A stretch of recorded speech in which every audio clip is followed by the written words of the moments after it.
गिरनारला गेल्यावर हमखास जाणवणाऱ्या गूढ, प्रचितीदायक व खऱ्याखुऱ्या गोष्टी, सखोल खुलासा. गिरनार पर्वत म्हणजे केवळ एक डोंगर नसून ती साक्षात नवनाथांची आणि दत्तगुरूंची जिवंत तपोभूमी आहे. 10,000 पायऱ्यांची ही खडतर चढण म्हणजे माणसाने स्वतःच्याच अहंकारावर मिळवलेला विजय असतो. तिथे गेल्यावर येणाऱ्या अनुभूती या सामान्य जगाच्या आकलना पलीकडच्या असतात. गिरनारची चढण सुरू करताना अनेकांना आपल्या शारीरिक ताकदीचा किंवा तरुणपणाचा अहंकार असतो.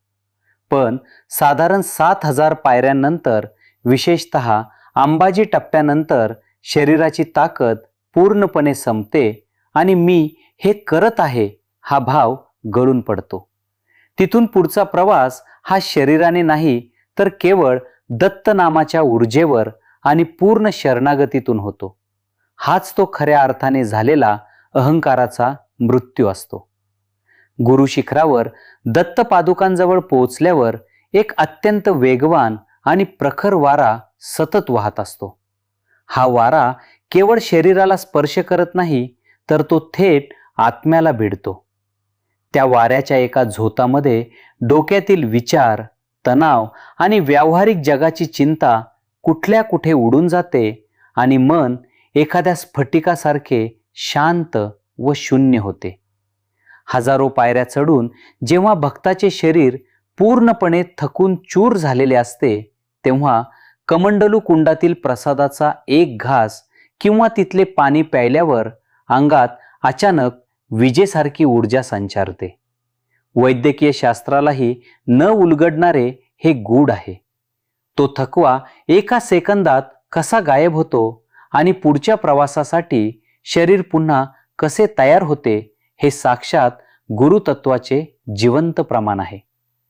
गिरनारवरील गोरखनाथ शिखर किंवा दत्त शिखराच्या आजूबाजूला शांत बसले असताना अचानक कुठून तरी अलख निरंजन अशी नाथपंथीयांची आरोळी किंवा अत्यंत सूक्ष्म असा शंखाचा नाद कानावर पडतो.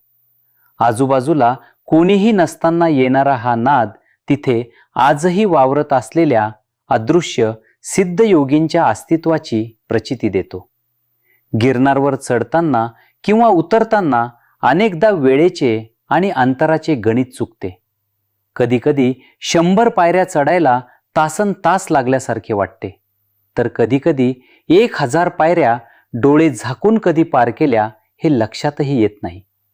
हा तिथल्या मॅग्नेटिक आणि आध्यात्मिक ऊर्जेचा परिणाम आहे, जो मानवी वेळेच्या पलीकडचा आहे.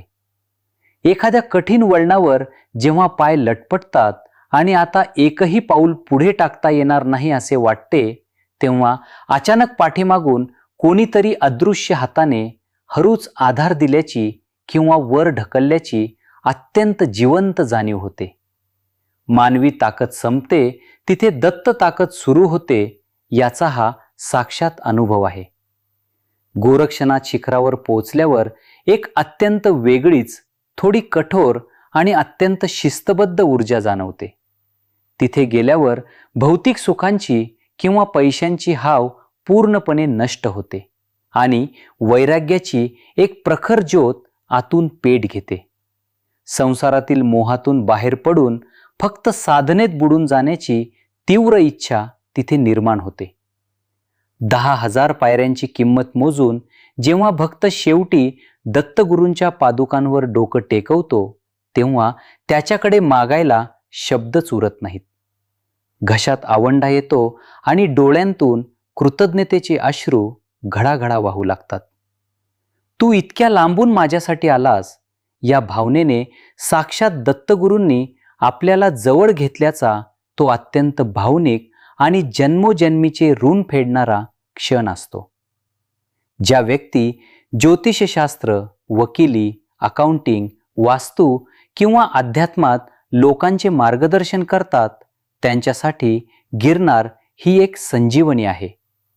दर्शन घेऊन खाली उतरल्यावर आतून अशी काही सूत्रे उलगडतात आणि प्रज्ञा इतकी तीक्ष्ण होते की समोरच्या व्यक्तीचे न सांगितलेले प्रश्नही अचूक ओळखता येतात.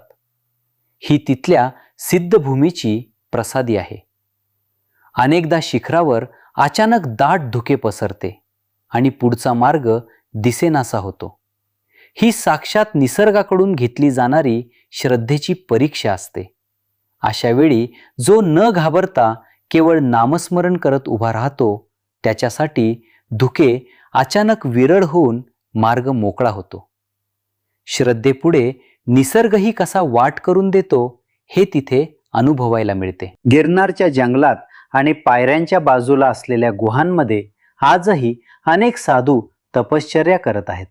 अनेक भक्तांना तिथे एखाद्या तेजस्वी, भस्माने माखलेल्या आणि तीक्ष्ण डोळ्यांच्या संन्याशाचं क्षणभर दर्शन होते आणि पाहता पाहता तो व्यक्ती गर्दीत किंवा धुक्यात कुठे गडप होतो हे समजतही नाही.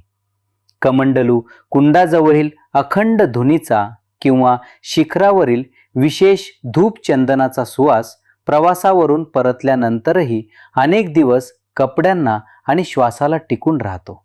घरी आल्यावरही अचानक तो सुगंध दरवळतो आणि डोळ्यांसमोर पुन्हा ते गुरुशिखर उभे राहते. पायऱ्या उतरून खाली आल्यावर पायांमध्ये भयंकर वेदना असतात. स्नायू ताणले गेलेले असतात. पण विशेष म्हणजे त्या शारीरिक वेदनेसोबत मनात कोणतीही चिडचिड नसते, तर एका अत्यंत मोठ्या विजयाचा आणि समाधानाचा आनंद असतो. हा आनंद जगातील कोणत्याही संपत्तीने विकत घेता येत नाही. एकदा का गिरनारची पायरी चढली की तो पर्वत तुम्हाला कायमचा स्वतःचा करून घेतो. घरी परतल्यावर शरीर जर इथे असले तरी मन तिथेच अडकून पडते आणि पुढच्या वर्षी परत कधी जायचं या वेधाने आत्मा अस्वस्थ होतो. हीच दत्तगुरूंची ती अदृश्य हाक आहे, जी तुम्हाला पुन्हा पुन्हा त्या शिखरावर बोलावते. गिरनार म्हणजे केवळ एक डोंगर नाही, तर ती माणसाने स्वतःच्याच आत्म्याशी साधलेली सर्वात उंच आणि प्रगल्भ भेट आहे. अनेक भक्तांचा असा अनुभव आहे की वर जाताना केवळ शारीरिक आणि मानसिक कष्ट असतात. तिथे अहंकार जळून खाक होतो. पण दत्त पादुकांचे दर्शन घेऊन जेव्हा भक्त खाली उतरायला लागतो, तेव्हा अचानक बुद्धीचे दरवाजे उघडतात. तुम्ही जर लोकांना ज्योतिष किंवा आध्यात्मिक मार्गदर्शन करत असाल, तर याच परतीच्या प्रवासात अचानक असे काही अचूक उपाय आणि ज्ञानाचे दुवे सापडतात, जे पुढे अनेकांचे आयुष्य घडवतात. कमंडलू कुंडाजवळ असलेल्या श्री दत्तात्रेयांच्या अखंड धुनीचे दर्शन घेताना त्या अग्नीच्या ज्वाळा केवळ लाकूड जाळत नाहीत, तर आपल्या मनातील अनेक जन्मांचे संचित कर्म आणि वाईट विचार जारून टाकत असल्याची अत्यंत प्रबळ जाणीव होते. तिथे बसल्यावर मी आणि माझे हा भाव धुनीच्या राखेत कायमचा विरघळून जातो. जेव्हा तुम्ही 10,000 पायऱ्यांवर मोबाईल नेटवर्क नसलेल्या जगात थंडी वाऱ्यात चढत असता, तेव्हा साहजिकच घरची काळजी वाटू शकते. पण गिरनारची प्रचिती अशी आहे की तुम्ही महाराजांच्या चरणी लीन असताना पाठीमागे नाशिकमधील तुमच्या वास्तूचं, कुटुंबाचं आणि आजारी व्यक्तींचे रक्षण साक्षात नवनाथ आणि काळभैरव करत असतात. घरी परतल्यावर घरातील सर्व संकटे आश्चर्यकारकरित्या निवळलेली दिसतात. 10,000 पायऱ्या चढून शरीराचे वजन जास्त लागायला हवे किंवा पाय गळून पडायला हवेत, पण दत्त शिखरावर किंवा गोरक्षनाथ शिखरावर पोहोचल्यावर एक अद्भुत वैज्ञानिक आणि आध्यात्मिक चमत्कार जाणवतो. शरीर इतके हलके वाटते की जणू आपण जमिनीवर चालत नसून हवेत तरंगत आहोत. ही तिथल्या प्रखर गुरुतत्वाची आणि निसर्गाच्या ऊर्जेची कमाल आहे. गिरनारच्या प्रवासात जेव्हा अनोळखी भाविक एकमेकांना पाणी देतात, बिस्किटे देतात किंवा आधार देतात, तेव्हा माणुसकीचं खरे दर्शन घडते. तिथून परतल्यावर भौतिक पैशांची हाव संपते आणि आपल्या कमाईतील काही हिस्सा अन्नदानासाठी किंवा सत्पात्री दानासाठी गेलाच पाहिजे, ही अत्यंत सात्विक आणि निस्वार्थ भावना नैसर्गिकरित्या जन्म घेते. खाली उतरल्यावर पायांना येणारे फोड, पेटके आणि असह्य वेदना या केवळ शारीरिक नसतात. अध्यात्मात असे मानले जाते की या प्रत्येक वेदनेसोबत तुमच्या प्रारब्धातील एक एक कटू फळ भोगून संपत असते. त्यामुळे ती वेदना रडवत नाही, तर माझे कर्म संपले या विचाराने एक विचित्र आनंद आणि समाधान देऊन जाते. गिरनारवर चढताना आधी जैन मंदिरे लागतात, मग आंबा माता, मग गोरक्षनाथ आणि शेवटी दत्त शिखर. या प्रवासात भक्तालाही अत्यंत प्रगल्भ प्रचिती येते की देवीची शक्ती, नाथांचा हठयोग आणि दत्तात्रेयांची पूर्ण भक्ती हे काहीही वेगळे नसून ते सर्व एकाच परब्रह्माचे टप्पे आहेत. इथून पुढे मनातील सर्व धार्मिक आणि सांप्रदायिक भेद कायमचे गळून पडतात. सर्वात मोठी अनुभूती म्हणजे गिरनारवरून जो माणूस खाली उतरतो तो तोच नसतो जो वर गेला होता. त्याचे विचार, त्याची वाणी आणि त्याची नजर पूर्णपणे बदललेली असते. जणू काही दत्तगुरूंनी त्या वाऱ्यातून आणि धुनीतून त्याला एक अदृश्य गुरुदीक्षा दिली आहे, ही खात्री त्याच्या रोमरोमात भिनते.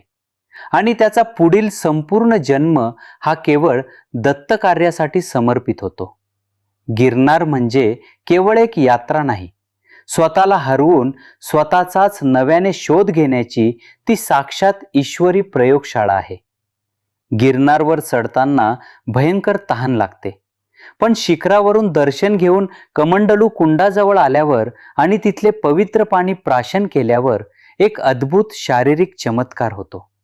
अचानक भूक आणि तहान पूर्णपणे हरवून जाते. कित्येक तास काहीही न खाता पिताही शरीरात विलक्षण ऊर्जा राहते. हे पाणी म्हणजे साक्षात नवनाथांच्या सिद्धीचे अमृत आहे, जे शरीराची भौतिक भूक संपवून आध्यात्मिक भूक जागृत करते.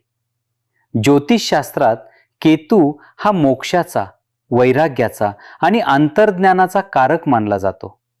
गिरनारची भूमी साक्षात केतूचे सर्वोच्च कार्यक्षेत्र आहे. तिथे गेल्यावर अनेक भक्तांना, विशेषतः ज्यांच्या कुंडलीत केतू प्रबळ किंवा दूषित आहे, त्यांच्या पूर्वजन्मातील अपूर्ण साधनेची अत्यंत सूक्ष्म जाणीव होते. सांसारिक अडथळे दूर होऊन मोक्षाकडे वाटचाल करण्याची एक प्रबळ आणि नैसर्गिक ओढ तिथे निर्माण होते. गिरनारवरून घरी परतल्यावर पहिल्या काही दिवसात एक अत्यंत गूढ प्रचिती येते. मध्यरात्री साधारण 3 ते 5च्या ब्राह्ममुहूर्तावर अचानक झोपमोड होते आणि कानात अलख निरंजन किंवा आदेश असा अत्यंत स्पष्ट आवाज घुमतो. हे केवळ स्वप्न नसते, तर नवनाथ आणि सिद्ध योगी तुमच्या वास्तूत सूक्ष्म रूपाने येऊन तुमच्यावर कृपा करत असल्याचा तो साक्षात जिवंत पुरावा असतो. गिरनारच्या त्या उंच आणि भयावह कड्यांवरून खाली पाहिल्यावर माणसाला त्याच्या अस्तित्वाची क्षणभंगुरता समजते. पण एकदा का दत्त पादुकांवर मस्तक टेकवले की मनातील मृत्यूची, अपघाताची किंवा आजारपणाची अनामिक भीती कायमची नष्ट होते. जो मृत्यूचाही स्वामी आहे तो दत्त माझा रक्षणकर्ता आहे, हा अभेद्य आत्मविश्वास मनाला एखाद्या अभेद्य किल्ल्यासारखा मजबूत बनवतो. गिरनारवर आंबा मातेचे आणि दत्तगुरूंचे असे दोन्ही सर्वोच्च दरबार आहेत. तिथे जाऊन आल्यावर माणसाला संसारात राहूनही कमळाच्या पानासारखे अलिप्त कसे राहायचे याची कला अवगत होते. कुटुंबाची सर्व कर्तव्ये अत्यंत प्रेमाने पार पाडूनही मनातून मात्र मी केवळ ईश्वराचा आहे हा सुवर्ण मध्य साधता येतो. दत्त शिखरावरून परतलेला माणूस हजारो लोकांच्या गर्दीतही वेगळा ओळखू येतो. त्याच्या चेहऱ्यावर एक अत्यंत सात्विक, शांत आणि गुरुत्वाकर्षणासारखे खेचून घेणारे तेज निर्माण झालेले असते. त्याच्या नुसत्या उपस्थितीने घरातील किंवा आजूबाजूच्या लोकांमधील नकारात्मकता, चिडचिड आणि ताणतणाव आपोआप शोषला जातो. सर्वात अंतिम प्रचिती म्हणजे एकदा गिरनारची यात्रा पूर्ण झाली की पुन्हा तिथे जाण्यासाठी शरीराला कष्ट देण्याची गरज भासत नाही. डोळे मिटले की ते 10,000 पायऱ्यांचे शिखर, तो अनाहत वारा आणि त्या दत्त पादुका साक्षात हृदयाच्या गाभाऱ्यात उभ्या राहतात. देव डोंगरावर नाही, तर तो माझ्या श्वासात आहे, ही अद्वैताची परमोच्च अवस्था प्राप्त होणे हेच गिरनार यात्रेचे अंतिम फळ आहे. दत्तगुरूंची हाक ज्याच्या कानी पडते त्याचेच पाऊल गिरनारच्या पायरीवर पडते आणि जो ते शिखर गाठतो तो स्वतःच एक चालता बोलता आश्रम बनतो. व्हिडिओ आवडल्यास चॅनल नक्कीच सबस्क्राईब करा. श्री गुरुदेव दत्त. श्री स्वामी समर्थ. धन्यवाद.